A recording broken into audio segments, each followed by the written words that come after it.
Okay, my friends. Well, I make it exactly 8 o'clock here. Probably could be very, very different times wherever you are around the world. So welcome, everybody. And we're really glad you're joining us today. My name is Alex, and I am the Vice President of the Green Olive Collective. We are one of the two organizations hosting tonight's event. We want to give a very warm welcome to you all, and also to our two main hosts. We have Yahav from Green Olive and Umar from Zochrot, an organization we are very proud to be partnering with today. I'll be just doing a very short introduction, explaining a little bit how the technical things will be working today, and then I'll allow our two main speakers to talk a bit more about themselves and the topics they're going to present. So just from a kind of technical point of view, we have over 150 people signed up for today's event. Great. So yeah, we're very excited. So all I could do is just ask everybody to please make sure your microphones are muted. There's a small red arrow over the mic down in the bottom left-hand corner. That'll ensure we don't have any kind of distracting background noise. And if you do want to engage with our speakers and ask them questions, what I ask that you do is type your questions in the chat feature. In the middle, you have the word chat. You can open that and type questions there. And in the chat, at the end of Omar and Yahav's presentations, I'll coordinate a bit of a Q&A session. So you can send questions to either of them, which we'll cover at the end. And we really do hope we'll have plenty of time to have a bit of a discussion and debate some of the big topics, because I am aware there's a lot of very important issues to discuss today.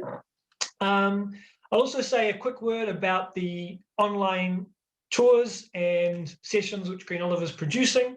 We have been doing online sessions for a year now, since the pandemic began, and I'm very happy to see several familiar faces of people who've been on sessions with us before. So welcome back to anybody who's been on sessions already, and welcome to anybody new. Perhaps you're joining us through Zochrot, so a very warm welcome to you in that case. We have 9 different scheduled weekly or monthly activities, which we all operate in a kind of similar way. We do them all over about 90 minutes, and all of them have no set cost to register. At the beginning of the tour, no one's paid anything at all, but at the end of the tour or the session, we ask that you set your own price. Whatever you felt the session was worth, you can contribute that amount. There is no recommended amount, there is no minimum amount, but it really does support the work of our collective in an enormous way. This is really the only way that we are able to continue doing the work that we do, both our tourism work, but also the activism work that we do, trying to promote democratic values and human rights in Israel-Palestine. So what I'll do is I'll paste a link in the chat feature where you can leave a contribution at the end. Whatever you felt the session was worth, we thank you very, very much for that. It definitely supports the work of a couple of very worthy organizations. I should also say that we donate 10% of the proceeds of all of our online tours to PCRF, the Palestine Children's Relief Fund, which is an amazing charity doing a lot of great work, especially with the kids, many of whom are in refugee camps, which you'll hear a bit more about today, the refugee issue, and providing medical treatment for a lot of these children who wouldn't get it otherwise.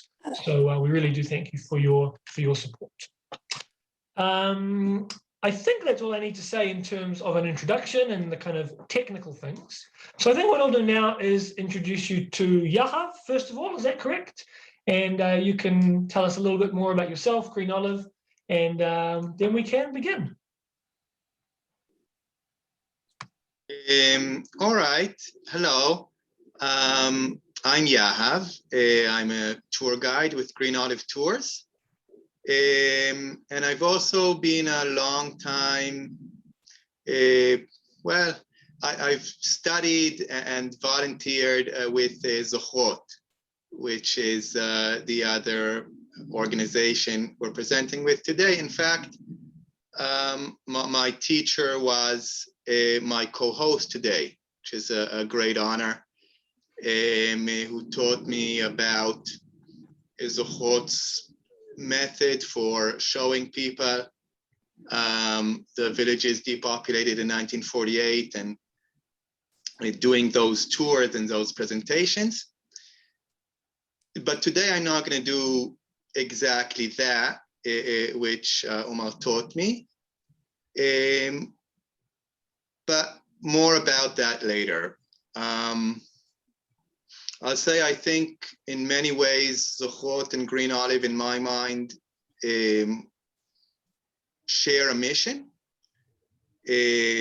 which, as Alex, I think, nicely said, is promoting democracy, equality in this country, and is certainly what Zochrot is doing, dealing with Nakba in return, which we'll talk about, is very, very relevant to that. It's a big part of that.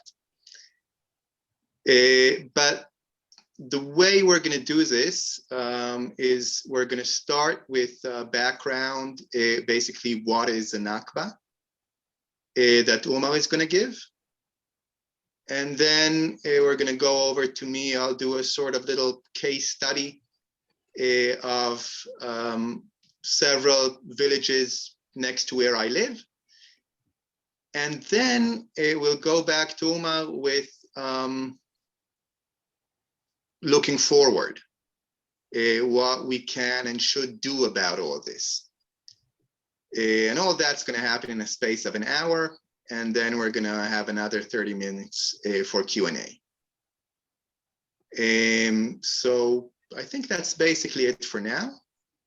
Just an introduction of how this is working. I should probably tell you more about what this means to me to be doing this with Zochrot, with Green Olive. What a great honor and an important thing I think it is.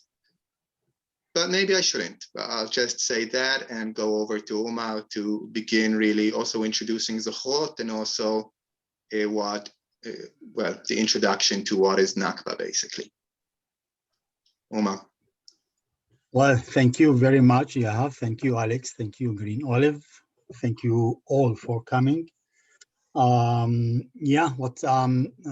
will start with the wider context to explain a little bit history and the meaning of Nakba, and then I will move to explain how Zochrot plays in this background of knowledge and history in order to raise the awareness about the Palestinian Nakba among the Israeli Jewish society, mainly, but also for others. So I will do that like a story and connect it to each other. I hope in this part I will cover all what I want and what I like to cover. So we will run with the presentation. I prepared the PowerPoint presentation. By the way, I saw names of people who were with us in similar lectures in Hebrew, so it will be the same almost, but in English. And I will show you a short film, a short video that express the work of Zochrot on the ground in visiting a Palestinian destroyed village or locality inside the state of Israel, before we move to Yahav to take us or to lead us in a tour in the area around Jerusalem. So I will start with sharing this screen. I hope everything will work properly. That looks good, Omar. We can see that. Perfect. You do? Okay.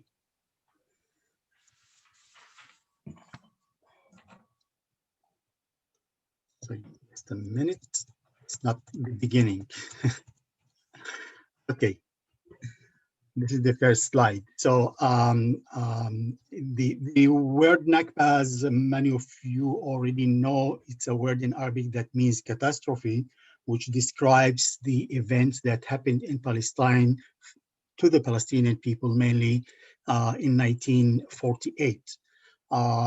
Even we sometimes connect the events of 1948 to a few years or maybe decades of years before the 1948 events, starting with the British mandate, the British colonialism in Palestine, the connection between the Zionist movement and the government of Britain regarding the future of Palestine without consulting the Palestinian people who lived there in Palestine.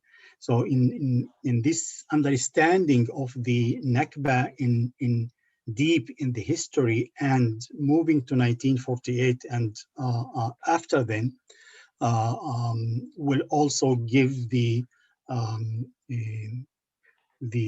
understanding of Zochrot in what context we are playing and what in knowledge and acknowledgement we demand from ourselves and the people that we work with. The background of all Nakba, I can understand it, and in the perceptions and the ideology of the Zionist movement that looked at this piece of land as an empty land from the beginning of the Zionist creation, movement creation. And this piece of art that had been drawn by one of the most famous Israeli Zionist painters, Nahum Gutman, who did that in the 1935, I think, showing the area of Tel Aviv and Jaffa. And we can see by him the first houses of Tel Aviv in a neighborhood that was built as a neighborhood of Jaffa called Ahuzat Bait in Hebrew, and the old city of Jaffa with the tower of the church of St. Peter Church, and the sand or the empty land between both sides, which is actually on the ground. This area was not empty. This neighborhood was between the houses of Tel Aviv and the old city of Jaffa. You can see the same tower, the same church on your left, on the edge of the photo. And all this area was actually populated with a very famous Palestinian neighborhood called Manshia of Jaffa as part of the city of Jaffa. But this can show us, can let us understand how the Zionist leadership looked at the area without seeing the Palestinian people. The same did Sir Balfour, who was the foreign minister of the British government in 1917, who sent this famous letter or declaration promising the Zionist leadership to create a home, Jewish home in Palestine. And he did that in 1917. It was in the first steps when Britain actually occupied this part of the world, and before even getting the mandate, the official mandate by the United Nations in 1920. And again, the amazing piece of history that related to this document is to promise this land for a group of people without consulting the indigenous or the people who are living for decades, for hundreds of years, maybe some thousands of years in this piece of land. So the relationship between the Zionist movement and the Palestinian people was very complicated. Of course, in the deep level was very hard, and it's a relationship between a colonial perception, colonial approach with indigenous, with local people. And the idea, I'm jumping from topic to topic in order just to cover as much as possible. The idea of partition, of dividing Palestine to 2 states or 3 parts was very strange for the people who are living in Palestine, and they refused to divide their homeland or to divide the land for different political entities. But the British government supported that. The Zionist movement agreed and wanted to start from something because it had almost nothing. So it's so smart to start with part of the land. And later on, as we will see very soon, the United Nations also supported the partition of Palestine to 2 states, one Jewish, one Arab. with the complication of the whole idea of partition. We can say that because of the position of the Palestinians and the position of Britain and the Zionist movement, all the ideas of partition were actually negotiation between the Zionist movement and Britain. Palestinians were out of the picture very soon, very fast, because they refused from the beginning any kind of partition. And they had their own reasons, not only because they believed that they are the people that own the land and they are willing to accept or to build Palestine as one complete political entity, or one state, as we call it today, one state solution, including the Jewish community that live in Palestine. In numbers or in facts, even in 1946, when Balfour Declaration was sent, the Jewish community was about 7% in Palestine only, and 93% were Palestinian Arabs. But even in 1946-47, 30% are Jewish and 70% are Palestinians, and the numbers, as you see, 600,000 Jews and 1,300,000 Palestinians. And the final partition plan gave actually the minority 54% of the land, and gave the majority, the Palestinians, 45% of the land, and they kept about 1% in the middle of the map in pink, in red over here, this spot you see as international zone, the holy sites, Jerusalem and Bethlehem. Even if we look at this map, we'll see that not only not fair, by the way, not legal, because the majority of the population in this place rejected the partition plan. So it was not democratic. It was not fair, of course, for the Palestinians. And many experts will say that it was not smart. You can see the division of these two states with connection in narrow roads between the different parts. And even here you can see Jaffa as part of the Arab offered country, disconnected from the other parts of the Arab state. And it's just like a separated spot in the Jewish offered state, very close to Tel Aviv. So Tel Aviv was in the Jewish state and Jaffa in the Arab states, but Jaffa also disconnected of the other parts of the offered Arab country. So it's not only politically, even practically, it was not the best thing to do as a political solution. What is amazing in the process that will come soon, that the Zionist leadership accepted formally the partition plan, but they had a reservation. They said it doesn't make sense for us to have a Jewish state without Jerusalem. And Jerusalem, as you see, is in the middle of the offered Arab state.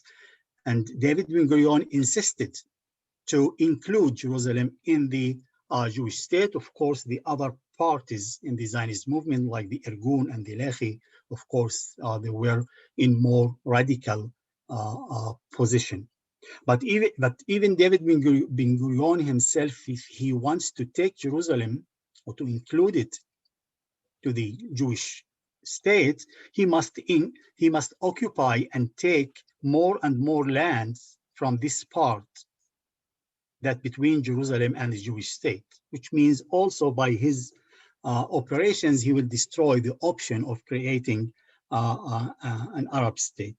The Palestinians, again, they are still rejecting this plan. So the Zionist movement used this rejection in order to occupy more and more lands from the from the offered Arab state, and they started to occupy or to capture Palestinian villages very early in the end of 1947, in the beginning of 1948, even before the declaration of the State of Israel, even before the formal war between Israel and the Arab countries started. The formal war started in May 15th, but the expulsion of Palestinian people started in December 1947. And the occupation of more and more land in the end of the war gave actually the Jewish side 78% of Palestine instead of 54 as the partition plan offered. What is amazing that the ceasefire that the United Nations opposed on the parties in Palestine, and they stopped the war, and they actually acknowledged the new lines, the new borders of the State of Israel, and they did not ask Israel to withdraw or to go back to the lines of the partition plan. This will show us also how the international community and the power relation between the countries who supported Israel were actually supporting Israel in any condition almost. So what we see here in the middle, we see the what the Israeli side managed to occupy, and what remained from Palestine is only the Gaza Strip and the West Bank. In this part, in this area that became Israel, and what we know now is the Green Line, actually what is Israel today is inside the Green Line, supposed to be 900,000 Palestinians. This is very important to realize, and even to understand the meaning of the Nakba, that 900,000 Palestinians supposed to be inside the area that became the State of Israel.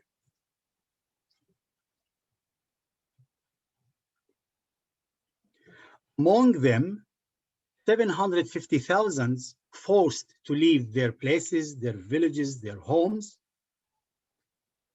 which is a huge number among the whole population. About 600 Palestinian cities and towns and villages had been captured and emptied and later on destroyed, most of them, except few and rare examples. And actually, the area that became Israel became almost empty of Palestinians, except 150,000 instead of about 900,000. Sorry. So this expulsion, occupying these places and forcing the people to flee, did not happen as a result of the war, as a reaction of the war. As I said before, it started against the Palestinian population in December 1947. That's correct that the Palestinians tried to do something. They demonstrated and they shot to at the Jewish neighborhoods sometimes, or at the Haganah or the Zionist organizations' cars. It happened, but they didn't have the power or the ability to change the history or to change this process.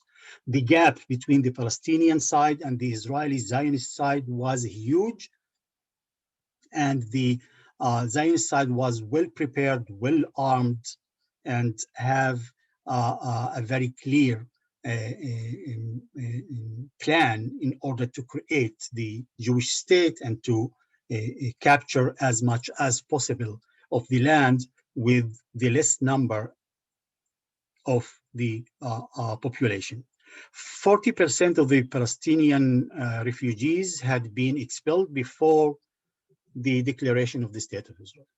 40% of the villages had been captured before the declaration of the State of Israel and before the war started with the Arab armies. So this huge number of fleeing of expulsion will not happen by accident and not as a result of a certain operation or a certain event. It's there, it's existing in the Zionist perceptions from the early time, from the first years of the Zionist movement creation, and we have very clear quotes of key persons in the Zionist leadership from the 1905, 1940s, 1930s, David Ben-Gurion, Israel Zangwill, Joseph Weitz, Ber Katzenelson, all of them talked about transferring Palestinian population outside of Palestine to other Arab countries or to other places. This was part of the mission of the Zionist movement in order to manage to succeed to create a Jewish state. By the way, it's built in, even in today, Zionist historians will explain, it will not be this successful the Zionist movement to create a Jewish state without expulsion of Palestinians. Because even in the partition plan, about 45% of the population was Palestinian. So it's not the dream of the Zionist movement about a Jewish state. Even after the creation of the State of Israel, here's a very amazing quote of Moshe Dayan in 1950, after the state was already established and the people of the Palestinians inside Israel became citizens of the State of Israel. They still had the chance or the option to be expelled, as Moshe Dayan says here in Hebrew. I hope that in the coming years there may be another option, and notice another option, because we had option and we expelled Palestinians intentionally, and I hope that we will have another one to transfer the Arabs who remained inside Israel. The Haganah, the Zionist side, was well prepared from the 40s. They had even Department of Intelligence by the Haganah Intelligence Department. It was very easy to capture and to expel Palestinian villages and Palestinian towns. Most of the operations, the military operations of the Haganah before May 15th was actually against Palestinian families and Palestinian civilians. And this is very important to understand the meaning of the Nakba. It's not who fought it and who won the war. The questions that we must ask, what I did as a winner after I won the war, what I did to the civilians, what I did to the Palestinian families and to the refugees. I will skip that. This is actually showing us that even the Palestinian population inside Israel lived under military regime for a long time, for 18 years. And even the population in the big cities, the minority of the population that remained in the big cities were closed in ghettos, in Jaffa, in Ramle, in Lid, in Beersheba, in Majdal, in Haifa. And yeah, they called it ghetto, the ghetto in the big cities of the Palestinian small groups that survived the expulsion lived in terrible situation, including the majority of the Palestinians in general in Israel. So the process of the Nakba, how we want people to understand the Nakba, it's based on ideology from one side, and on the ground, it included the destruction, the erasure of the Palestinian localities, Palestinian identity, Palestinians' names, Palestinian houses in most of the cases. The other layer will be colonizing these places, building in new Israeli towns, in new Israeli neighborhoods, and process that's still ongoing of Hebraizing and Judaizing the area. Like this example of that neighborhood of Manshia that I mentioned in the beginning over here was captured and destroyed in April 1948. And today it became part of the promenade of Tel Aviv as you see it, beautiful area, touristic area. Actually, it was not empty in the work of Nahum Gutman. It was empty in his eyes, and it became empty now as a park or as a part of the beach of Tel Aviv. 95% of the Palestinian houses and villages will be destroyed and erased in this way. For example, in the village of Imwas in Canada Park. And despite that, we still meet the Nakba in some sites around the country. And this is the role of Zochrot, to open the eyes of the people that live in that area, or people who are coming to tour in these places, to open the eyes and to recognize the ruins or the remains of the Palestinian life before 1948. Like these mosques that's still standing around the country. By the way, Israel destroyed hundreds of mosques, at least 500. But some of them are still standing and they are not used as mosques. This is a synagogue in Nis today inside Israel. This one is closed and by fence and no one can use it. This one is partly destroyed in the city of Shlomi in the north of Israel, and the mosque of Al-Khalsa became the museum of Kiryat Shmona, I think, in the north of Israel.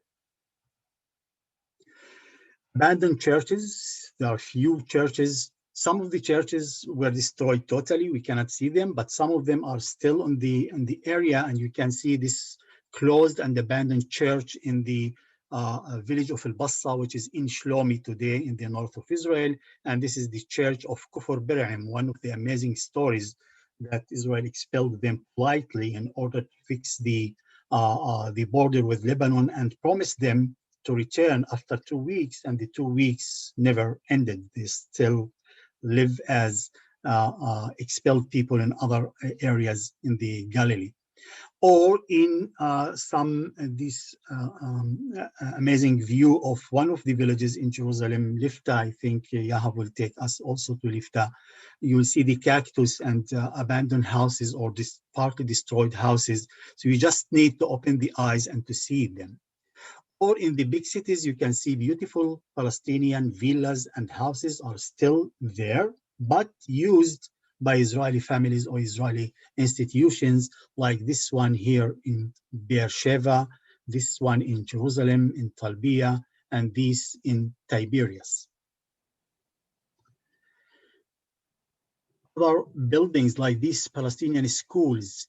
This is the school of Deir Yassin in Givat Shaul in Jerusalem. This is the village of Beit Nabala in the center of the country, and dozens, maybe hundreds of Palestinian cemeteries are still on the area, but unfortunately in very terrible situation, destroyed tombs and destroyed cemeteries, not protected, not respected.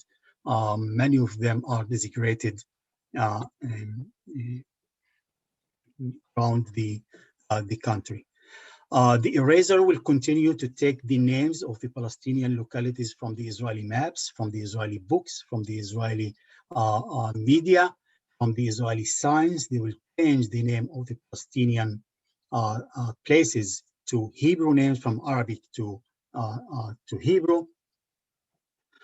And the role of Zochrot is, as I said, to show all these erasers to the, mainly in Hebrew, to the Israelis, and do that by visiting these places, collecting testimonies of Palestinian refugees, taking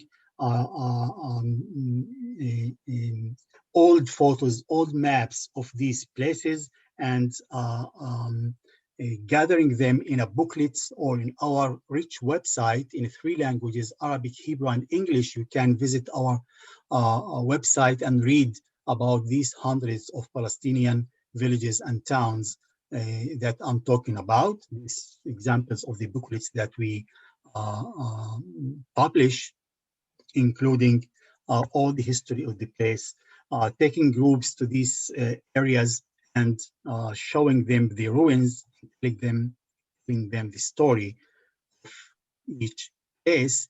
And this is one of the amazing parts of the tour, when we put signs with the original name of the place that we visit as it was before 1948. And we leave these signs in the place. And we finish the tour.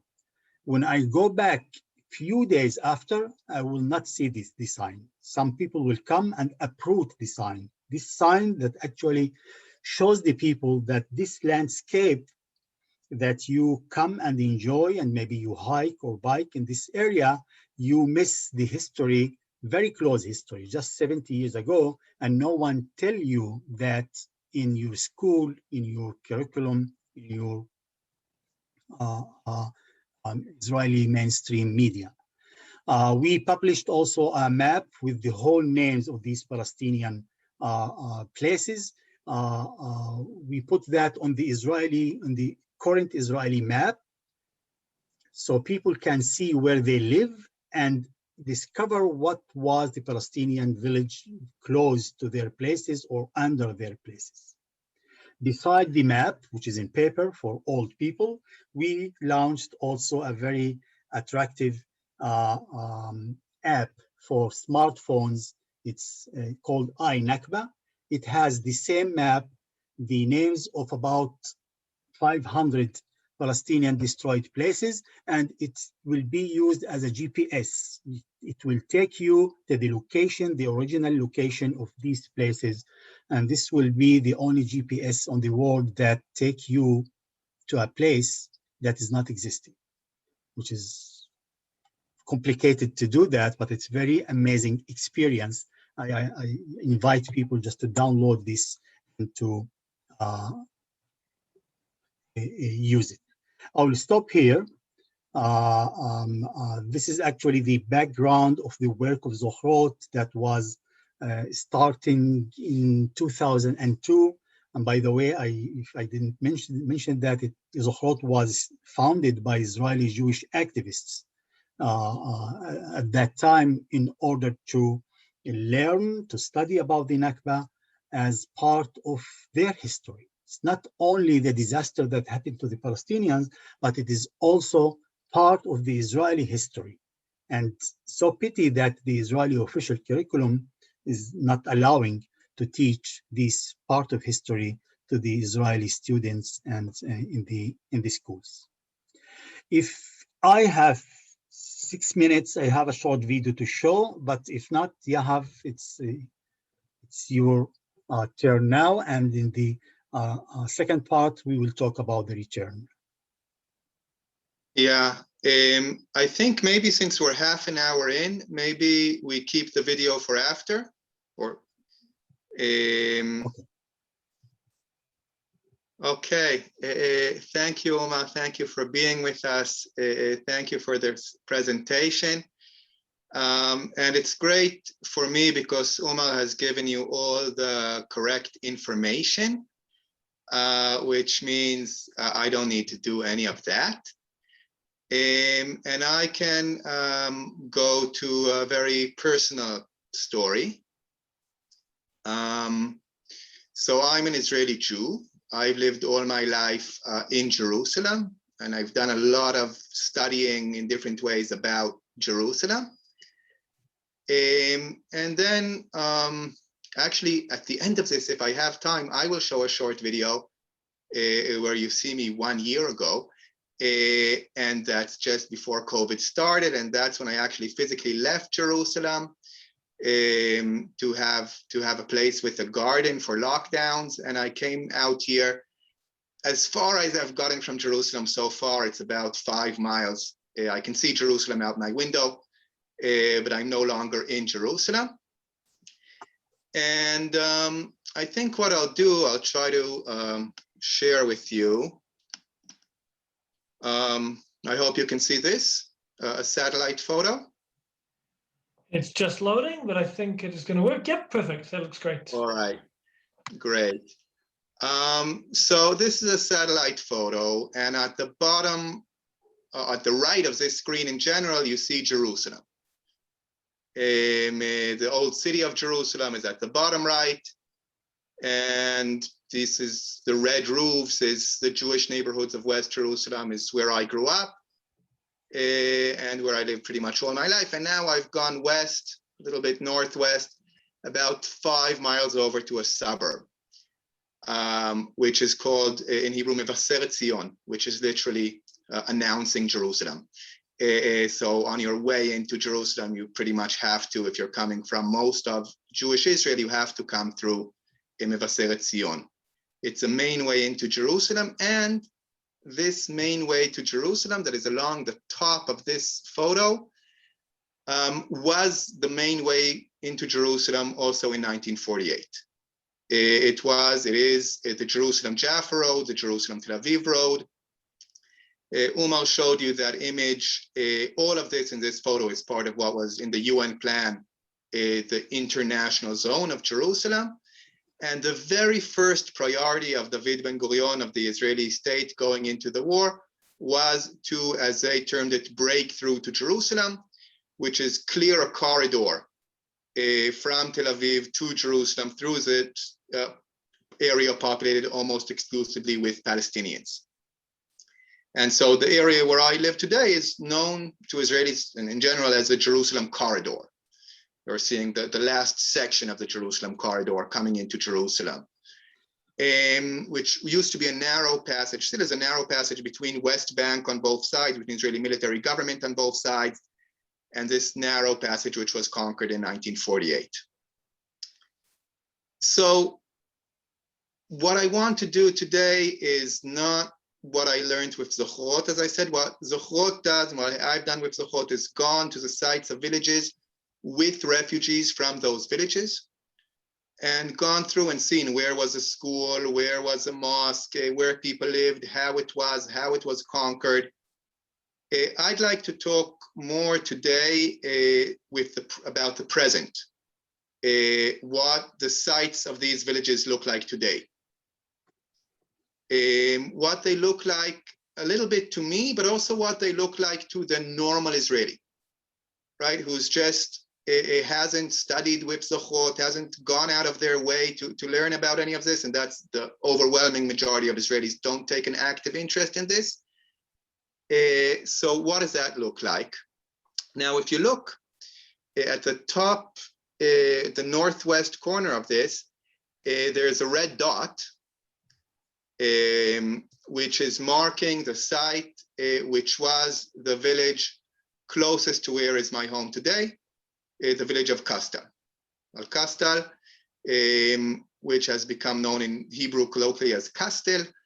And an interesting fact I'm going to point out already, looking at this satellite photo from 2019, the site where were the houses of Kastal, okay, I'm living and others, well, I'm living on, but many are living on what was the agricultural land of that village, but where the houses stood is this clear space in the middle of our town today, in the middle of our suburb. And I'll try to show you something else. Let's do this.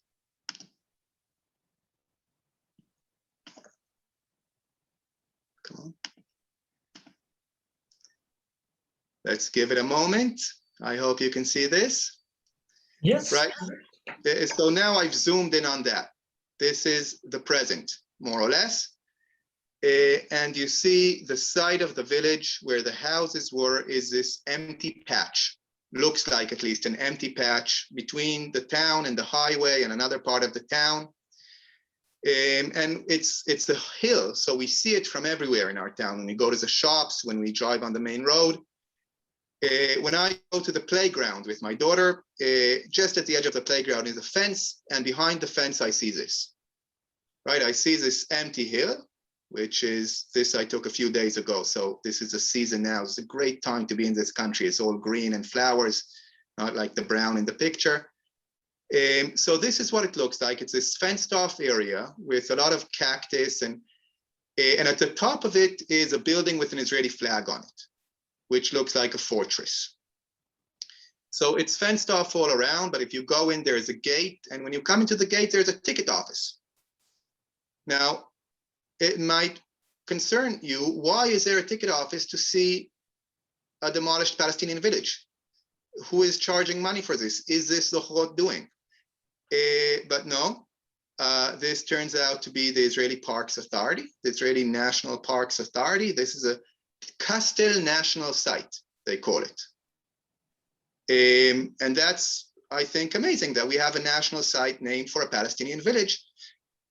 What is this national site? So I go and I look at the sign at the entrance and I find a picture of what the village looked like, which is also could be Zochrot's doing, right? It's a nice thing to do.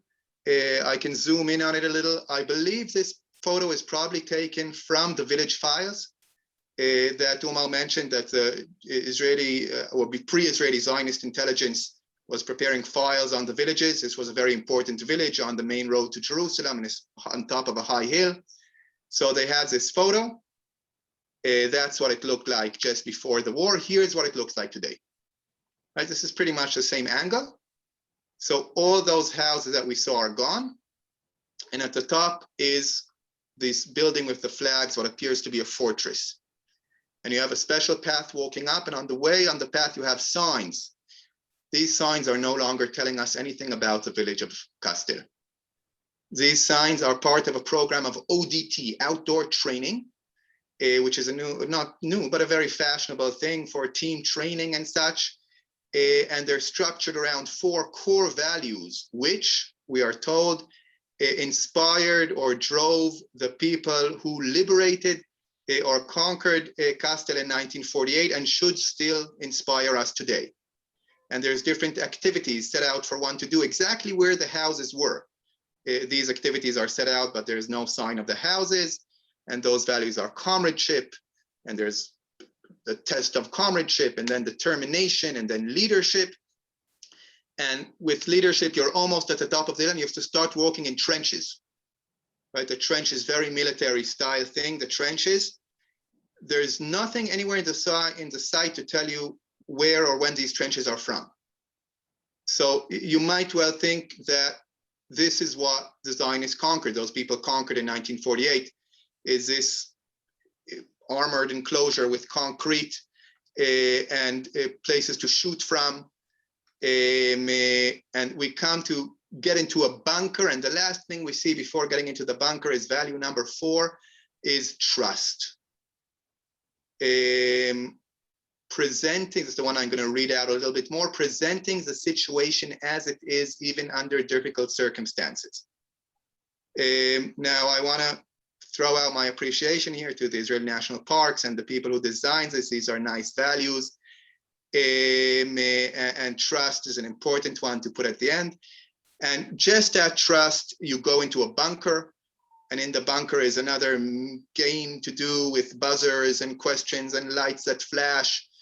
And you go through this bunker and you come out the other side, you see this fortress-like building from the other side. Oh, and this is, sorry, the stones in this previous picture, I should mention, are memorials for the 39 Jewish soldiers or Jewish fighters who died conquering this place. And then you go around and you come into the battle film. I'm sorry, I couldn't show you the battle film. I wanted to, but they have it only in Hebrew. And it's a very dramatic film. And at no point during the film, as in none of the signs except the first one, it ever mentioned the word village. Right, so Kastel was a strategic point controlling the road, and it was our priority. Ben-Gurion's order that we need to liberate Kastel and make it Hebrew in order that we break through to Jerusalem to save the stranded Jewish population in Jerusalem. The word village is never mentioned, and you come into this cave, and in the cave is where they have this screens to show you a movie. The other thing that you don't get in any of this presentation of Kastel, of the national site. Also, you don't get anything about the village. Also, you don't get anything about what happened after 1948.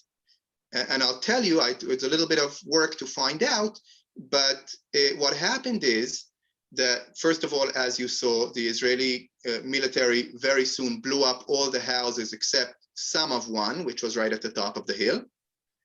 And then they turned the place into an army base because it was an important strategic position in their mind, controlling the road. And that's when they made the trenches, and that's when they made the bunkers. And all those trenches and bunkers are Israeli. They're not what the Israelis conquered. They conquered a civilian village. And well, so they don't tell you anything about that. That was a military base until 1967. And then in 1967, once the Jerusalem corridor was pushed back with conquering more Palestinian villages and towns, then they didn't need that army base anymore. And eventually they made it this national site. So yeah, I'm gonna skip a few things because I wanted to show you a video of how they present it a little bit. It's very dramatic, and the ODT training and the battles and the gunshots, and you can just imagine, it's a little bit low level, but it's basically Hollywood style battle film. So that's Castel, all right? Maybe, so I'll just keep going. I won't show you the video, so I'll keep going with my presentation here. Can you see again the cave now? Yes, we can. Yes. All right. And perhaps So, Yahav and Umar, if at the end you can, give us a link or something to a video, people could perhaps watch it later. absolutely. So here I am. So what I'm doing here is very quickly, again, I'm driving into Jerusalem from where I live, right? So I have to pass by Castel, and I see this national site of battle. Now, the next thing I have to pass by is the bigger village called Kalunia. And so I look up on the map where it was, and I take this photo, which is showing us Kalunia. I took this off the highway bridge. That was the best angle, somewhat illegal photo, but never mind. So this is Kalunia off the highway bridge. There's nothing here to show us. There's no national site, there's no map, there's no signs.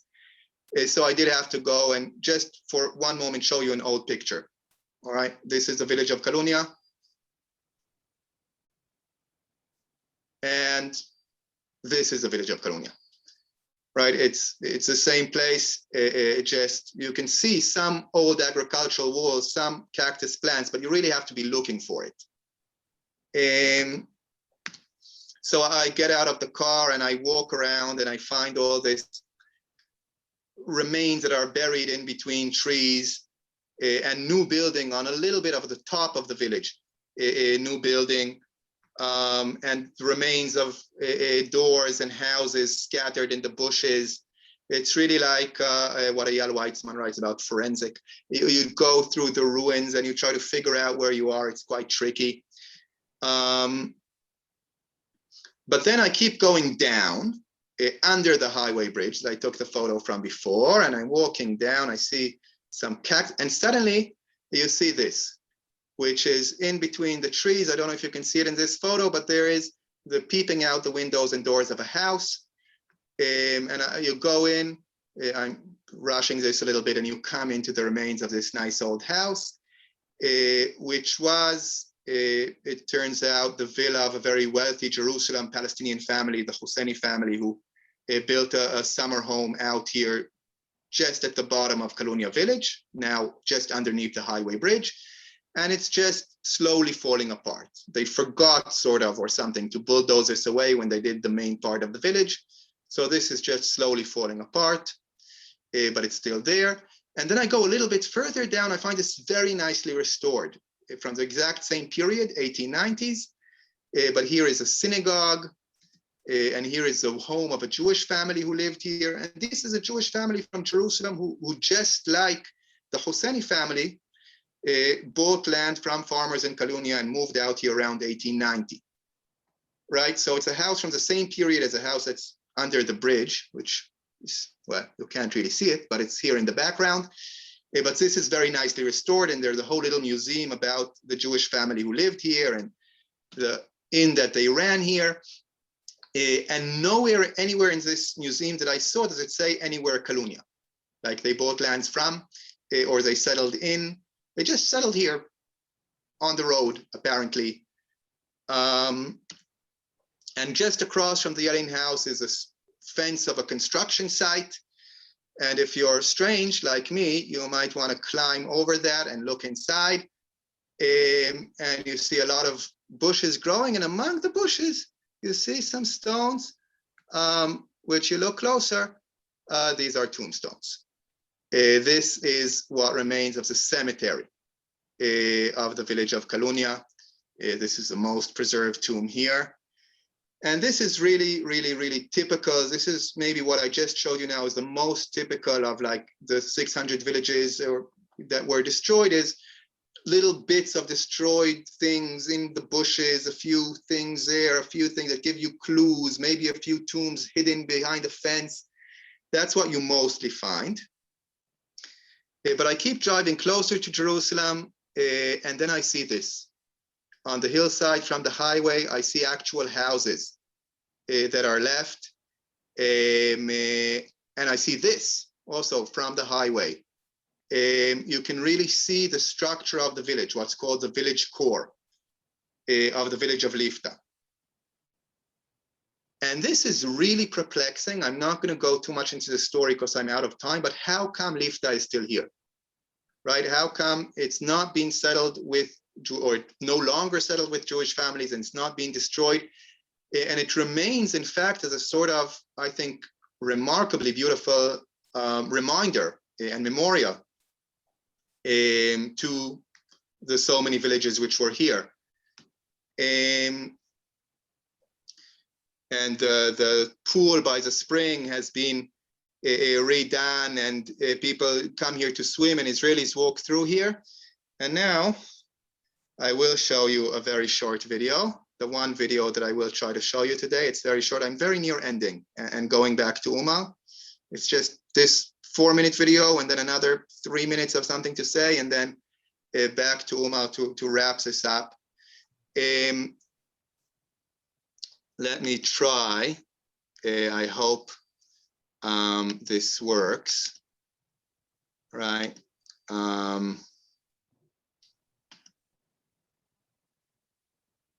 Let's do this right. Sorry about this. All right, can you see this now? We can see the video, Lifta. Yes, perfect. Great.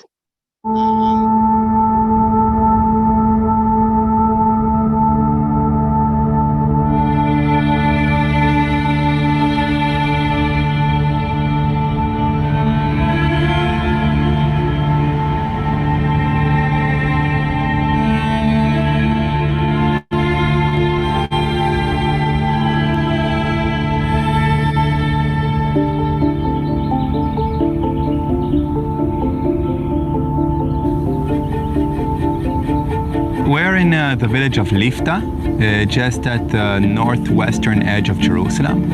And you can see, maybe you can't see, but the main road out of Jerusalem towards Tel Aviv and Jaffa is just on the hill above us. Lifta, this village, has been around here for at least 1,500 years. It's a little bit hard to tell, but people have been living here. They've been living here because just a little ways back is a spring, a natural spring that irrigated fields here. And for the last few centuries, this was an Arab, a Palestinian village. And in the 1948 war, this is one of the first places, together with a chain of other villages along the Jerusalem-Jaffa road, that was forcefully depopulated by the Israeli forces. And most of the residents of Lifta ended up as refugees not very far away, because the border was just a mile this way, half a mile that way. A lot of the refugees of Lifta ended up in Jordanian East Jerusalem. So this is West Jerusalem. And today, in Lifta, what happened with Lifta, as with many other villages, it wasn't heavily damaged in the war. The war was fought with guns, not with artillery or with aeroplanes. So the buildings pretty much stayed, and the state of Israel used the buildings here to put new immigrants, in the case of Lifta, Kurdish Jews, were placed here. And then in the 1950s, 60s, new tenements were built up the hill. those people were gradually moved out of here. They had been living here without an electric connection, without a paved road, so they were happy mostly to move out. And then, unlike many other places where the Israeli army in the 1960s bulldozed away the remainders of the Palestinian villages, here in Lifta, the remainders were mostly allowed to remain. They just drilled in the domes in every roof to make the houses uninhabitable, and they left them. And this place has become unofficially a sort of park for the Jewish neighborhoods around here. People come here to walk, to picnic.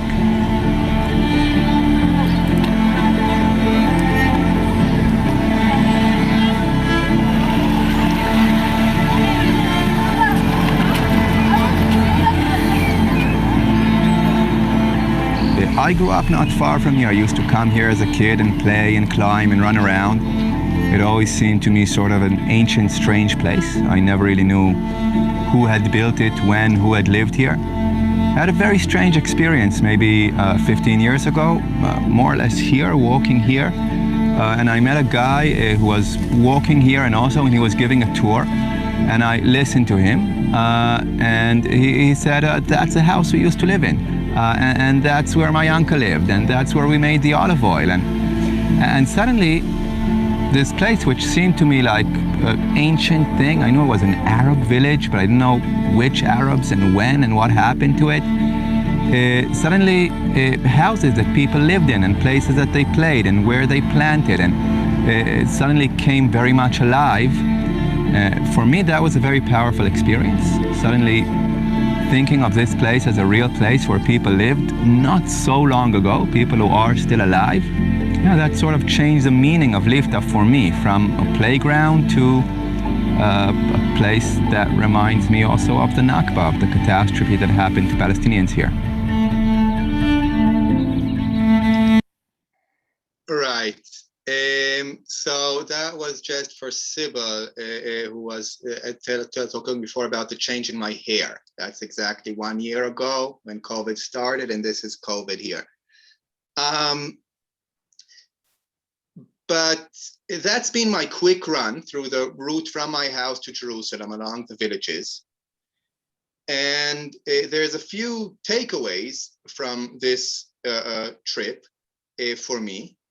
One big takeaway is, and this is a very, I'll go back to showing you the satellite photo in a minute, but this is a very densely populated area, right? We're in the suburbs of Jerusalem, and the sites where the village core is what's called, where was the center of the villages and then most of the houses and the mosque, are these blank spaces, these green spaces in between the Jewish communities. And that's remarkable, and also it's unexpected. In my mind, it's a sort of a little miracle, which is foreshadowing something, because you would think that the priority of the state of Israel was to wipe these places away and make them unreturnable.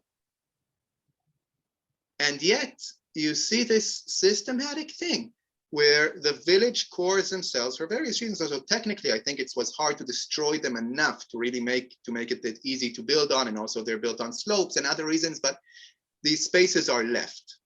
They're like these open spaces in our map. And in the case of Lifta also, the houses stay, and there's many answers to the question why the house of Lifta stayed. A few of them, a little bit of that was in this video. But one reason, I think, and this is not a rational or official reason of anybody, but I think it is a reason, is it's so beautiful. It's just aesthetically, I remember I wrote for Zochrot, for the only time I've ever been, almost the only time I've ever been published in a book, I think. Well, this book is in Hebrew, but the Zochrot book of tours. And I went to another village, near Jerusalem, and with a photographer, David Gavish, and we were looking at the site of the village and how it was and how it was built into the hill. And just David, the photographer, started to tell me, you know, if this village was still here, it is amazingly beautiful. How this thing was built into the hill, nobody planned it. It evolved over centuries. It fits the angles of the light, and it fits the way the water flows, and it fits It's something that looks like organic to the land and a wonderful place to live. And it grew over so many centuries and was wiped away with bulldozers. And it's so sad.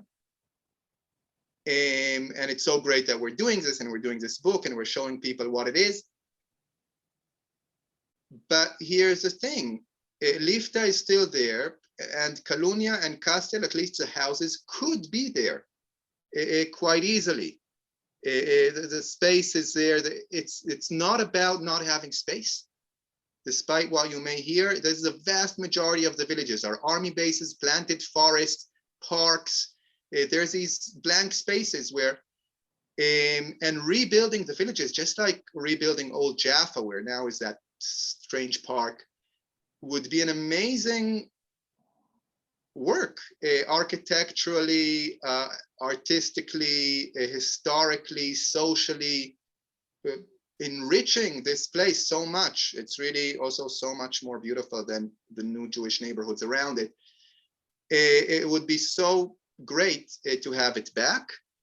And Zochrot is working on this, and this is really, I think, what Umar wanted to talk about, is Zochrot working on this.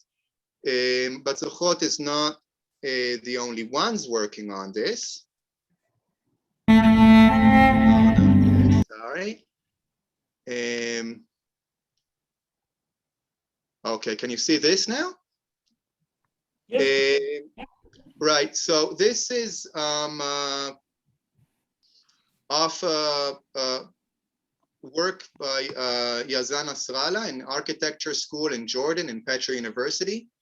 And what you see here is exactly the image I started with of Kastel from the air.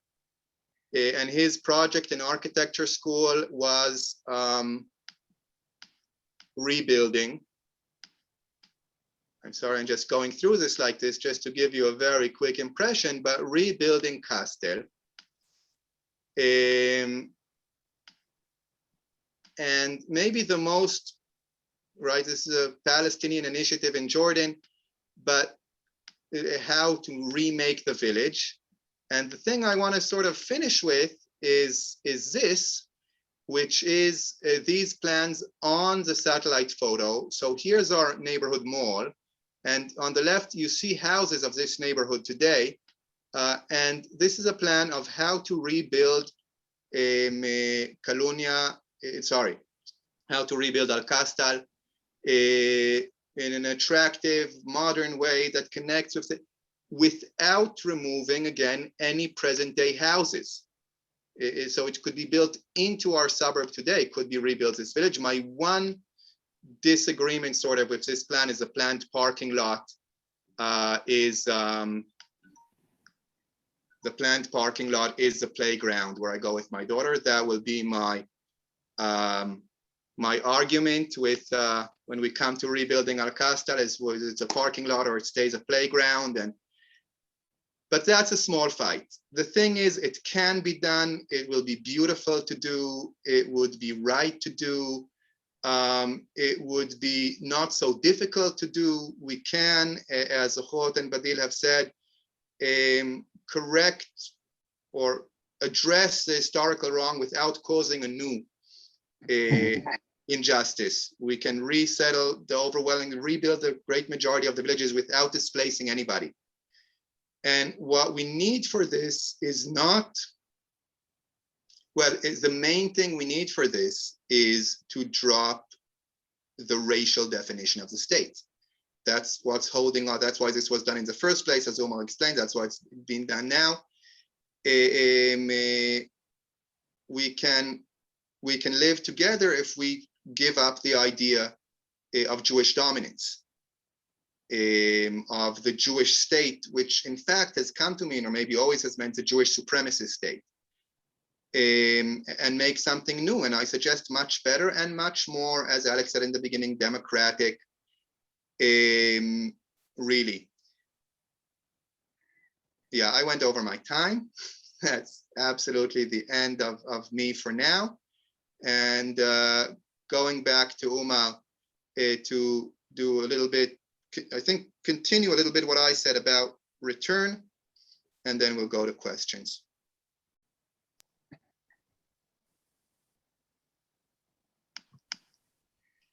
You're still muted, Umar. Yeah. Yeah, perfect. Thank you, Yahav. Yeah, I think you you helped me to enter the topic that we want to talk about, the practical return. I would just want to say that Zochrot, since I think 15 years at least, started to think about the aspects of the return. What does it mean practical return? It's not only to support the right to return, but also to ask questions or to give ideas or to think or to imagine the return on the ground and what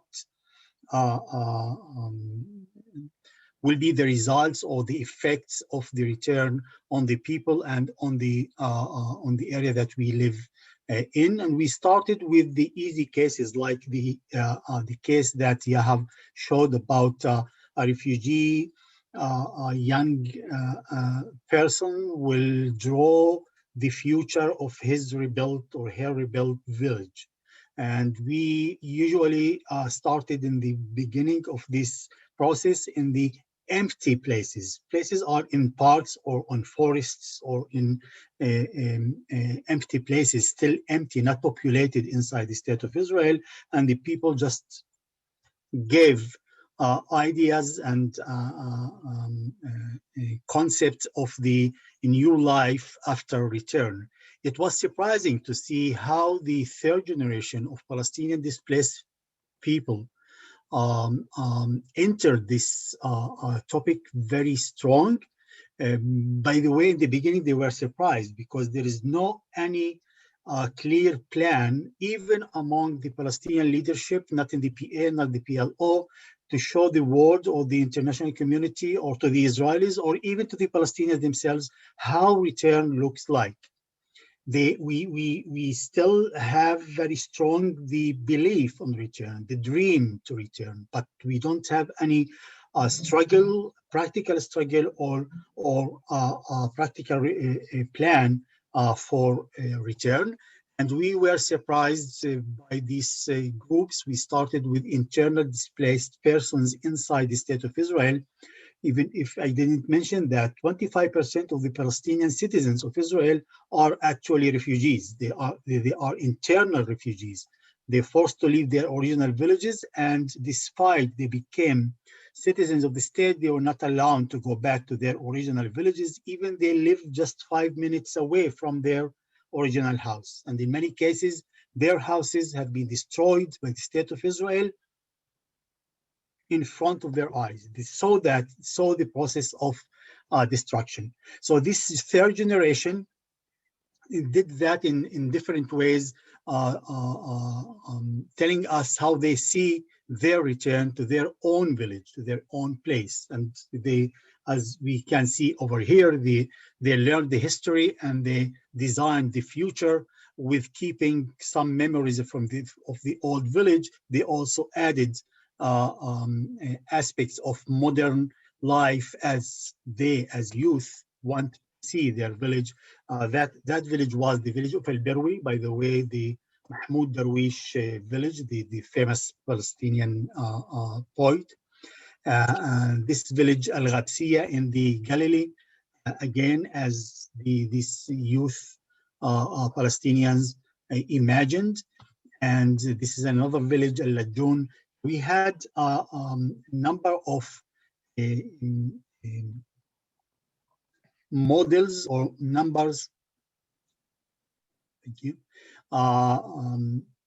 number of models that groups or workshops gave us. Some of the groups would be mixed Palestinians and Israelis, and some of the ideas of return went wider than certain small village, and they gave a holistic view on the country and the landscape and the culture and the language and the political situation that they dream to live in and they want to live in. And as Yahav said before, the principles were to acknowledge the right to return, fully support the right to return. At the same time, we don't want the return to cause a new disaster or a new expulsion, even for the colonizers. We will have, we have an image of equality, justice, and a fair situation for all people that decide to live in this area and this place. We can take some examples of South Africa or other places that returns and justice had been redressed and started a new era for other peoples. So we wanted to learn from other experiences, and we had some visits and cooperation with people in South Africa, in former Yugoslavia, and in other places in the world. Hopefully we can manage to move this as a political program in Palestine, not only as a theory or just imagination. Because lack of time, I will stop here. If you want to allow me to show the video, I will do that, but I'm stopping. Thank you so much, Umar. What I suggest is maybe we do questions up until 1:30, and then if anybody wants to stay and watch the video, they can do that. But I have got a lot of questions that have already come to me, and I apologize, we probably won't have time for all of them. But what I'll do is I'll just call on a few people if you'd like to ask your question aloud. It's nice to see, people's faces while you're talking. If you prefer not to, that's also fine. There was one interesting question from Naomi. If you'd like to unmute yourself, Naomi, and ask kind of an interesting, historical what if. Would you like to ask your question, Naomi? Let me see. Yeah, that's great. How are you doing? We can hear you. Can I get back to my written question here? I don't see it, but I was wondering what the Palestinian population might have been interested in working out with the first Zionists or later waves of Zionists and through the 20s and 30s, if the leadership had been more interested in a positive solution to coexistence, whether they would have accepted coexistence or whether they would have been so opposed to having European Jews coming to Palestine that nothing could have been worked out.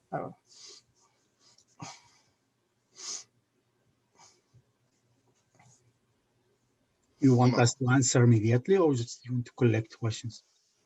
Please answer directly.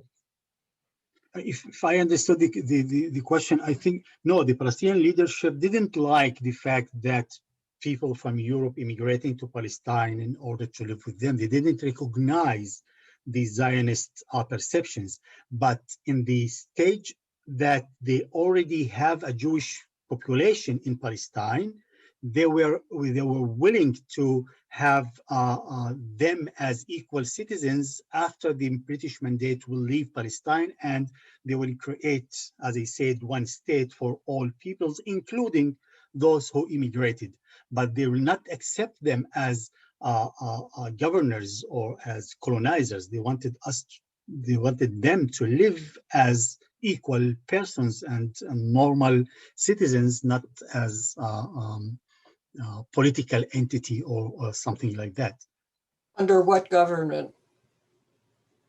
I mean, were they?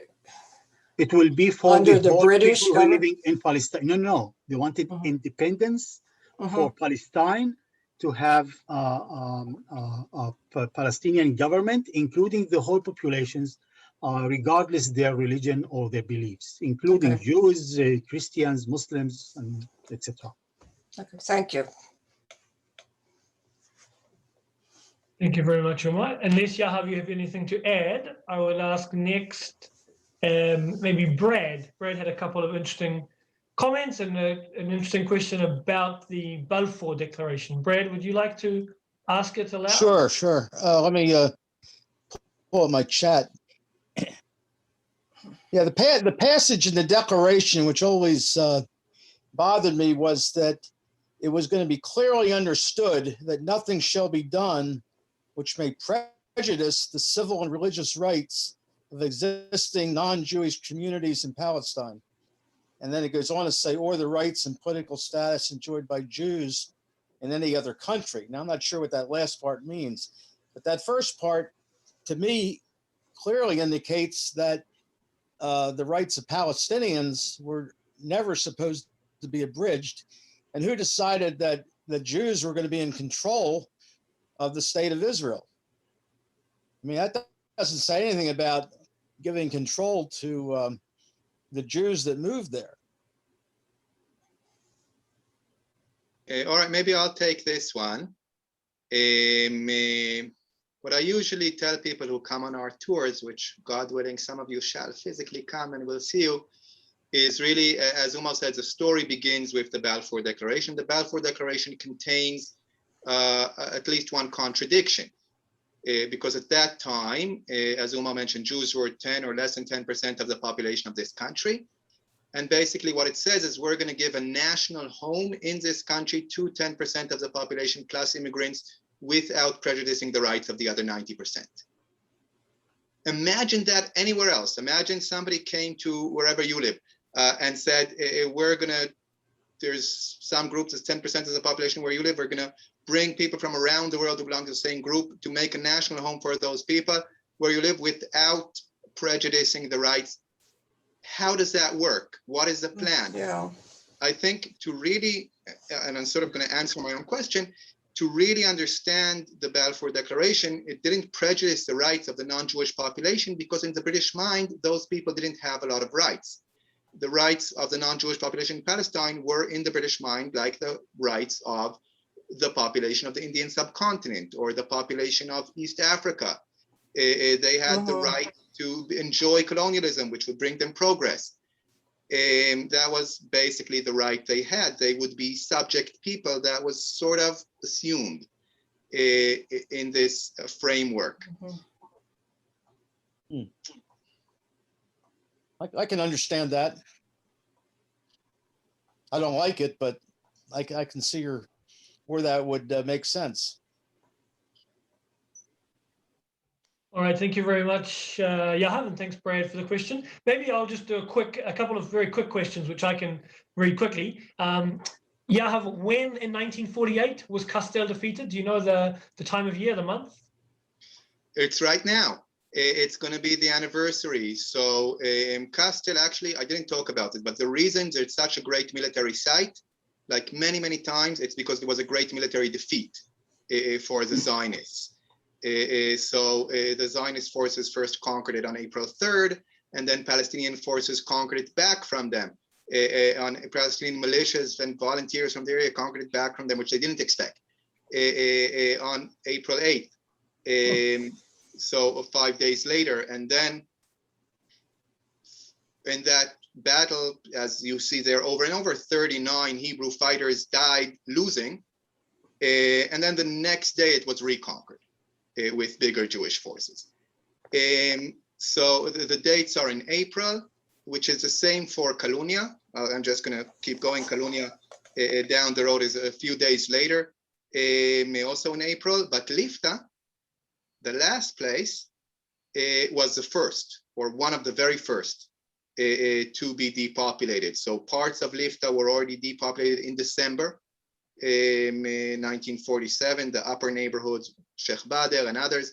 And then most of Lifta was depopulated already in January of 1948. So it's the very, very beginning, because that is the entrance to Jerusalem. That is the war that Ben-Gurion saw, not only to safeguard the Jews of Jerusalem, but to undermine the possibility that anybody would actually try to enforce the partition plan and make Jerusalem international. That was a great priority to, and so the West Jerusalem, the Jewish neighborhoods of Jerusalem and Lifta, it's the entrance to them, one of the very first places already in December and January.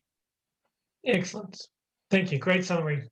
And another sort of similar quick question for you, Umar. Do you have any idea perhaps how many churches were destroyed in the Nakba? Well, not really. It's not documented. The village that I mentioned before, Al-Bassa, had 3 churches. One of them is totally destroyed, and 2 are still standing in not good situation and closed. No one allowed to use them. The church in Al-Birwi was totally erased and destroyed, and there's a Jewish Mushav, Jewish community living on the area of the church. And the story of 2 other Palestinian villages in the north of Palestine, the border between Israel and Lebanon today, one called Ikrit, the other called Kufr Bir'im, both the population had been asked to leave the villages by the Israeli army in order to fix the border with Lebanon, and they will come back in 2 weeks. As I said, they just promised them, but they actually cheated them. They did not come till today. These 2 villages are 100% Christian population. They have 2 nice churches. They had kind of agreement with the government that they can use it in Christian holidays or for some ceremonies, but the population is not living there. So it's kind of abandoned, but it's still in a better situation than the other churches I mentioned. Great, thank you very much. All right, so we don't have a huge amount of time. I apologize, there may be some questions which go unanswered, but perhaps Lawrence, if you'd like to ask, you had a couple of good questions sent to me. If you'd like to ask Lawrence, are you available?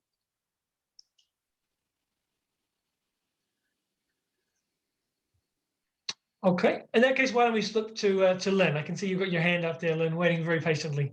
Would you like to unmute yourself, Lynn, and Lynn Burgess? Hi. Hello there. Hi, I just wondered how much popular support there was for the return, and whether there's any support within the Palestinian or Israeli government at the moment now. For the return? For the return, yeah. Not only there is no any support, it's just a taboo that no one is allowed to talk or to open the topic to talk about. No one among the Israelis talking about the return. And unfortunately, even among the Palestinians, they are in a very complicated political situation that even the issue of return is not there. It's not for even for negotiation. If you remember what so-called peace process between Israel and the and PLO, they delayed the question of return to the end of the process. That this process seems to not to have any end. So they just delayed that, and they didn't want even to talk about. So I think, and unfortunately, the issue of return is not on the table, and it is not one of the issues that taken in consideration, at least as it must be done.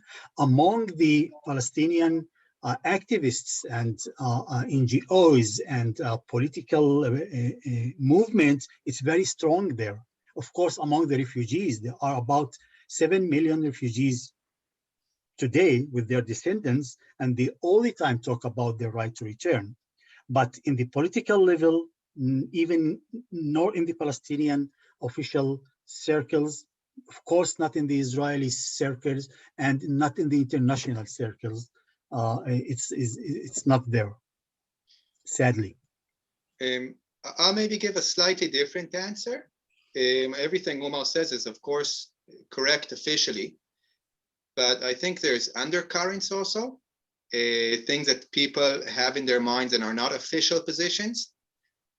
So I'll tell you from my experience years ago when I was sort of an activist, when they were building the separation fence and going into villages, and some Palestinians initially not wanting so much to work with Israelis. And many times I got different versions of the same set of questions, which is basically, do you agree to have a one democratic state? And do you support the right of return, Hak el Auda? as Palestinians, and that's like was a sort of prerequisite for them to really talk to somebody who, in their mind, saw them. So I think in many Palestinians' minds, it's a very, very active thing, and also in a different way in Israelis' minds, because it is the great boogeyman. It is a great fear. It's a one thing that you really can't talk about. There's amazing video of Zochrot actions trying to talk about it in the streets of Tel Aviv and getting this amazingly panicked reaction just from holding up signs, and which means Israelis know about it, which means Israelis fear it. What they don't know about it, and this is, I think, is the interesting sort of project, is to try to get this to Israelis, because in Israelis' minds, right, it works like this. What we say is, what Israeli politicians say is, the right of return would be the end of the state of Israel. So the people advocating it are advocating the destruction of the state of Israel. Now that translates in the minds of Israelis, right? That's insinuated all different ways, but it's translated in the minds of Israelis to, they will kill us all. All right, it's very similar. Again, this is very similar to things I know from South Africa, that many people heard, right? We want an end to apartheid, and some of the white people heard, they will kill us all, which was not said, but was in their minds. It's a great Israeli underlying fear. So much so that it really leads Israelis into an amazing panic when you talk about this stuff, when you advocate for it. So for Palestinians, it's like a basic.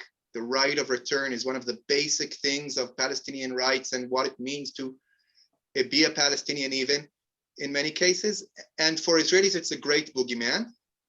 It's this great fear. It's something that we're threatened with all the time. You shouldn't give Palestinians this or that, because that will only be a step for them, because what they really want is Haifa and Jaffa and Lifta and Kastel. And so that's a great threat. What I think is sort of lost in translation over and over is, what people are calling for is the end of the Jewish supremacist state. It means that we'll have a state which is not defined by ethnicity or religion, which is a state that we'll all live in. That is the destruction of the state of Israel, because Israel is defined as a Jewish state. But not only does it not mean they will kill us all, it doesn't even have to mean what it means in most Israeli minds, they will drive us out of our homes. And that's, so there's this great fear, there's this great belief, I think, that Palestinians have, at least in the abstract, in the right of return, and that's a leading principle that needs to be in some future. And that's the same thing as this great fear for Israelis, and that's why this work is so important. The planning work, the envisioning work, it's to get through, to first of all recognize Palestinian and also break through Israelis' fear. Yeah, but yeah, there are different levels of fears over there. The fear of changing the nature of the state or creating a new state is there, but this will be part of the justice that will be done. And the refugees, yes, they want to come back to Jaffa and Haifa, but the other kind of fear that they will kill all of us or remove all of us from here is a systematic mechanism in order to block the option of talking about that, which is actually part of the image of the Israelis against Palestinians as barbarians, or they are coming to eat or to I'm take even us. going to go one How will step that further. ever change? So, how will it ever change? So I think that's what we're trying to show through making the plans, through showing how it would work, through educating people and involving more people in envisioning it. That's one of the things that needs to happen. But I'll maybe say a few words in response to Umar about Israeli mindset. So it is this mechanized thing where somebody behind the scenes is planting this fear in the minds of Israelis, that the end of the Jewish state means the death of us all, right? But it is a real fear in the minds of many Israelis. So they were manipulated by Israeli politicians, by the Israeli military over time. But in people's minds, what happened is, and this is, it makes no sense, but it's true, okay? I tell sometimes I agree. I agree. I understand that they have this fear, but they have no real reasons to convince the Palestinians that this will what will happen after the return. They have there in their background from other places, with other peoples, with other experiences. Exactly. This is what I was going to say. That, like, my version, one of my versions, the short version of the Israeli-Palestinian conflict is not everybody's. It's not perfect, but a man jumps or is pushed out of a burning building and lands on top of another man, and a fight begins. Right? So the Jews were fleeing desperately persecution, and Palestinians had nothing to do with it, and the fleeing Jews landed on top of them. But the way Israeli politics has worked, and David Ben-Gurion had a big part in this, and others did in structuring this, and Netanyahu was taking it a few steps forward, is to link those two things. Like, we were persecuted in Europe, they tried to kill us all, we come here, and now they're attacking us here, and it's part of the same thing. Right, so Netanyahu even suggested that this connection is one of the most terrible things that the Zionist movement and the Zionist leadership and the Israelis still today, making the connection between the Palestinian struggle and Nazi persecution, and even the date of the Holocaust in Israel that they commemorate every day is not the real date of the Holocaust. It's the date of the commemoration of the Jews who had been killed in the Arab revolt in Palestine. And this connection to develop, to shape the image that the Palestinians are the optional Nazis in the future, this is one of the terrible things that the Israelis live in without exploring, without understanding that even. It's built in their mind of sets, unfortunately. And so my answer to that question, how do we change it? Part of the answer really is we show these plans and we talk about how it works. And the other part, and this is maybe the hardest part, is to somehow calm Israelis down. Like, if you're in this consciousness of everybody's coming to kill us all the time, you cannot have a rational discussion. And you try to say to Israelis, but you have F-35s, you have the US military behind you, you have alliances with all the countries around you, you're the largest, you have the economy, you have the thing, you've built the cities, the people are there. There's no, well, there's a few Nazis, right? But they're not in the same position that they were. So it was an Israeli politician of the left wrote a book about finally defeating Hitler, which is getting out of this fear mode, getting out of this panic mode. The state of Israel is officially in a state of emergency from 6 months before it was declared. And that emergency has not been called off yet. And this is a legal thing, but it's also a psychological thing. So it's a strange combination for me talking about this with Israelis, of talking about the great power of the state of Israel and how we did this and how we did that and how all these people were influenced by it, and all the time attending to people's fear. They're very powerful and they feel very weak, and that's a thing that I think is a big part of bridging this. Is this? Are there any Israelis that you talk to or who are receptive to this idea of restoring the villages and allowing some Palestinians to return to them? Is there any movement in Israel of any significance in that direction? Well, here's Zochrot. Zochrot is a movement in Israel in this direction. And we're looking at this.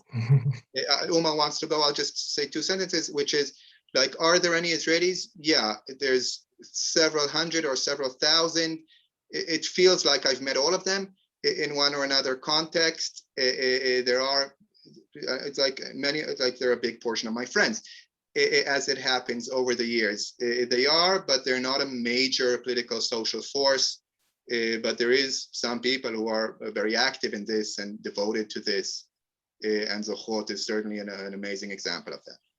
Umar, if you'd like to answer this will probably be our final Yeah, I agree. So the mission of Zochrot is to work among the Israeli society. So Beside the learning about the Nakba, we also developed, as I said, workshops about the return.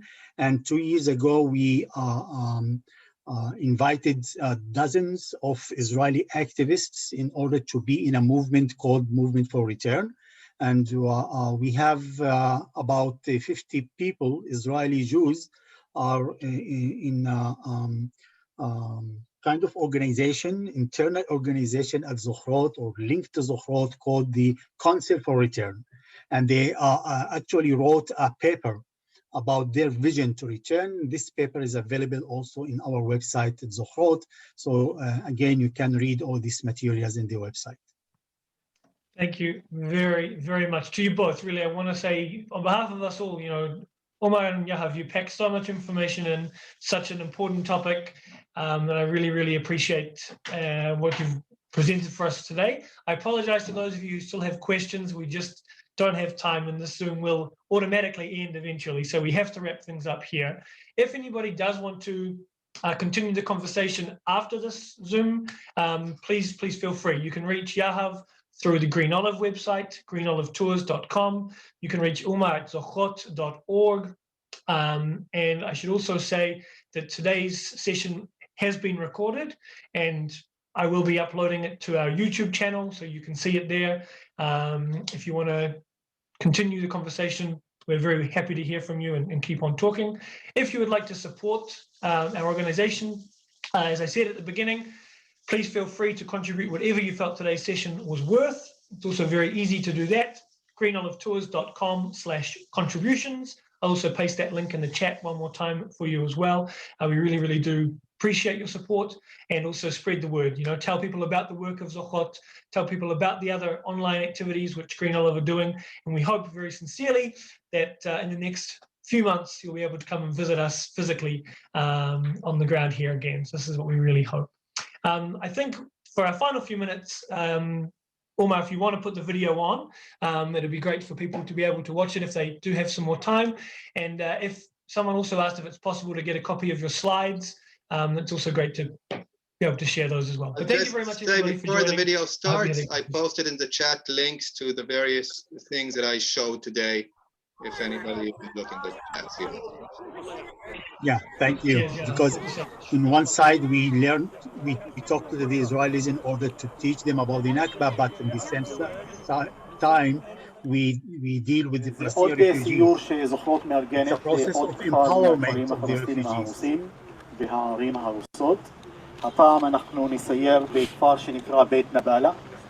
אנחנו הולכים לבקר בכפר שחיו בו ב-1948 2,680 אנשים. על אדמות בית נבלה נבנו ב-49 כפר טרומן בצד הזה, ובשנת 1950 בנו את בית נחמיה פה על אדמות הכפר. בית נחמיה יותר קרוב לשרידים של הכפר. הבניין האבן הזה שאתם רואים הוא בית הספר הפלסטיני של בית נבלה, וזהו השריד היחיד שנשאר שלם כמו שהיה מבית נבלה. כל הכפר הרוס. היום בית הספר הזה משמש משרדים של הקק"ל. أنا من مواليد سنة 1943. خرجت يعني من البلد هذه، من بلدي بيت نبالة 5 سنوات. فكنت يعني أذكر أشياء خفيفة جدا. مثلا كنت أجي أصطحب جدي سيدي، هو كان ضرير، كنت أجيبه من البلد فوق هان، وكان في له هنا أراضي تعميري مزروعة تين ومزروعة صبر ولوز وكل شيء، وكنت أسحبه في إيده أجيبه. بذكر كان كل يا سيدي يتخطاني الإحجار. הבתים עמדו כנראה עד ספטמבר 48, כאשר דוד בן גוריון ביקש אישור מהוועדת השרים לענייני רכוש נטוש כדי להרוס כמה כפרים באזור, ובית נבלה זה אחד מהם. اثنين رنين جاي شوف البلد.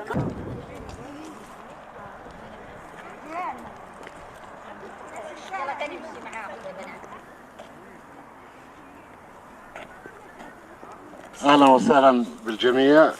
باسم جمعية بيت نبالة فلسطين، نحن أهالي بيت نبالة نزور بلدتنا وقريتنا.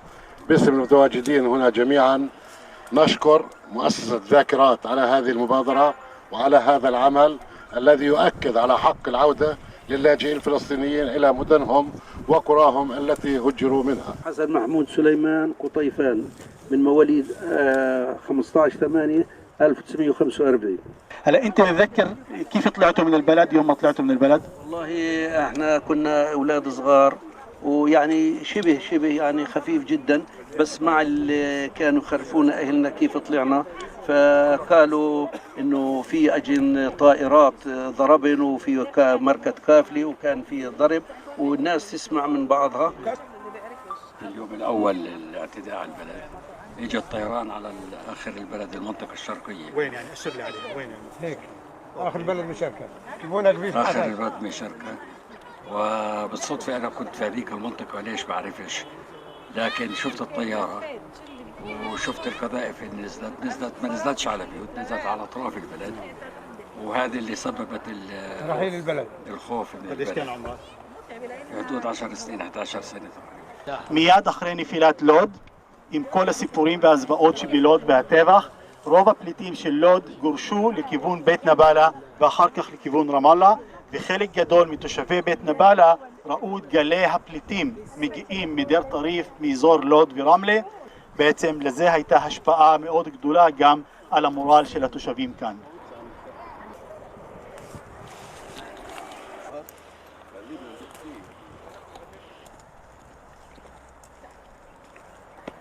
أنا رحلت عمري 7 سنين. أنا لما بشوف اللي برحلوا ما بضلش فيه أكل. إحنا طلعنا مشلحين، يشهد الله إننا نمنا في كرم شكبة، لا في معنا أكل ولا معنا شرب. صرنا نقول يابا بدنا ناكل، يابا بدنا ناكل، كنا يابا هالكيت. فلو طلع النهار شك أجى على البلد أبوي تسليل، سلل تسليل، جاب طحينات، زكت دجاجات، جاب البابور، جاب الطنجرة، جاب يعني اللي بيقدر يحمله، ورجع على امي. احنا حطينا تحت الزيتونية الخربوشة، كلها كومي يعني كومي طبخي لهم.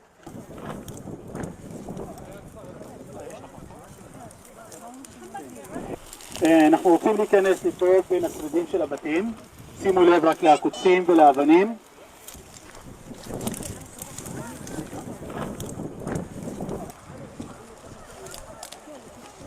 هذا كما أعتقد إنه هذا اسمه بير الخيل، وأعتقد إنه هو لأبوي. أبوي حاول يبني بيت جديد في هذه المنطقة، أثار بعض الأحجار وبعض الحصمة رايحين نلاقيها في هذه المنطقة بالذات. البلد بيت نبالة كانت محدودة بوادين، وادي القبلة اللي هو برضه اسمه وادي شاهين أو وادي كريكعة، والوادي الشامي يعني شمالي من بلاد الشام. والبنى كان تقريبا اغلبه بين الواديين هذول في هاي المنطقه. هاي السهل اللي قدامنا هو واحد من المناطق اللي استعملوها كبيادر، اسمها النوادر الشاميه. كانوا يجيبوا هنا بموسم الحصيده بالصيف القمح والسمسم، ويحطوه في الساحه هاي ويدرسوه، يعني يكسروه ويطلعوا الحب القمح ويرموا الزوان ويرموا القش. فهذا البيدر هاي وظيفته. لما ما كانش مستعمل كان ملعب للأولاد.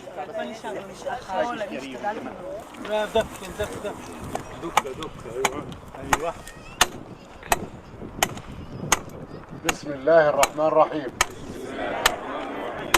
قسم الولاء لفلسطين وبيت نبالة. أقسم بالله العظيم أن أبقى مخلصا لفلسطين ولبلدتي بيت نبالة، وأن أناضل من أجل تحريرها، وألا أفرط بأي ذرة من ترابها، وألا أقبل عن العودة إليها بديلا.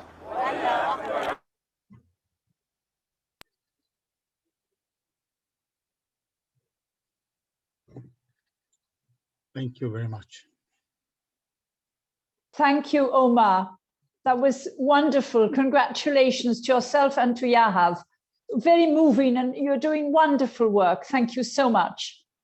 Thank you. Thank you. Thank you so much. And thank you to you. Yahav. Thank you. Of Good course. luck. Keep going. Thank you.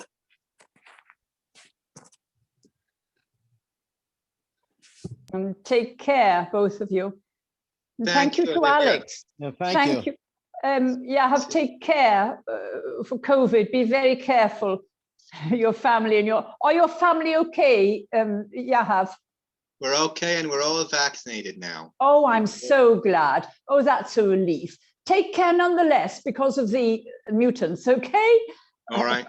Thank you to Alex. His hosting is wonderful.